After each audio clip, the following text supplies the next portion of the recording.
Hey, so if your 7.3 is doing a crank no start, this specific truck was having long crank the past couple days, and then it sat for a day, and then this morning I went to go start it, and just crank no start.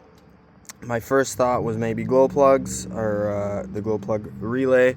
This guy right here, given that the temperature went down a bit, and if they all died or even one bank, it would struggle, right?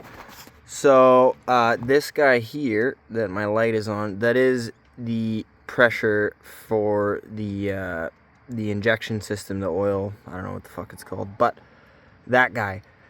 Um, if you're having some problems, just unplug that, and it should default your oil pressure to like 700 psi. That's if you're not getting oil pressure on your cluster. As far as glow plugs, how to test them, you got your harness there goes into your valve cover gasket harness. For your glow plugs, that's this bank, and the other bank is over there. And then this is your relay. So you can test your relay by having someone else turn it on, and you'll hear this guy right here click. You can also, if you're by yourself, put a test light, put one lead here, and then put the ground right over there.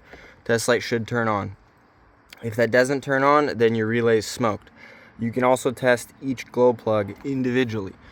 Pull this harness off. You see, my light's super bright. Let me dim it. You see how there's four thicker wires on each end. 1, 2 here and 1, 2 there. What you can do is put your multimeter on the other side, not the harness side, but the valve cover side, and put the other end of your multimeter over there in ohms resistance. Now you should have, I think, 0.2 to 2 ohms of resistance. All these were about 0.8 to 1, so that means your glow plugs are good. If you have an OL open, then your glow plugs are toast, maybe one, maybe all. That's the text. Check your glow plugs. There's another thing too, your cam angle sensor, which is buried under there. I'll get a shot of it from underneath if I can. That guy there, that one could also be bad. Now if you're seeing RPM on the cluster when you crank, then it's not your cam angle sensor. You can also test it if you have a scan tool. You could also pull it out, and what I did is I made a bridge in between with a multimeter, and I watched to see if the resistance changed. If that bolt on mine is almost stripped, what you can do is pull it out. It's a 3-pin, and put your multimeter on the 2 outer ones. I think it's A and C, and you can see if the resistance or the voltage changes as you put something metal over it. I jumped it and we cranked it, and I saw change, so I knew it wasn't that. Lastly, what you can check is your IPR, your injection pressure regulator, which is this guy here.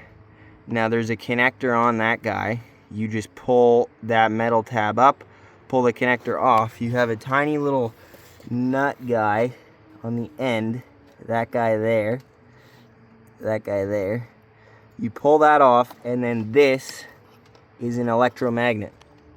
Pull that off, and you can test it by just getting 2 jumpers, one positive, one negative, and it's just a 2-pin. And you can see if it magnetizes. Put anything metal in there. If it's not magnetizing, try to reverse the polarity, so switch the pins and see if it magnetizes. It should magnetize. You should kind of feel it click. If that doesn't magnetize, then that electromagnet / coil on the IPR is smoked.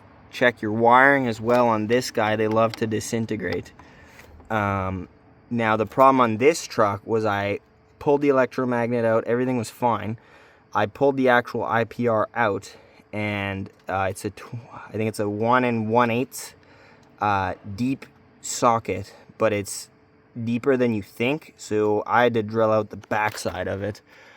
because this rod is super long, and I just put a 1/2-inch wrench on it, got it off. Mine was really tight, and I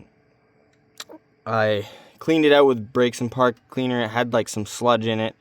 I tested it with the electromagnet. I didn't see any movement, but I cleaned it out, rinsed it out super good, put it back in, and the truck fired right up.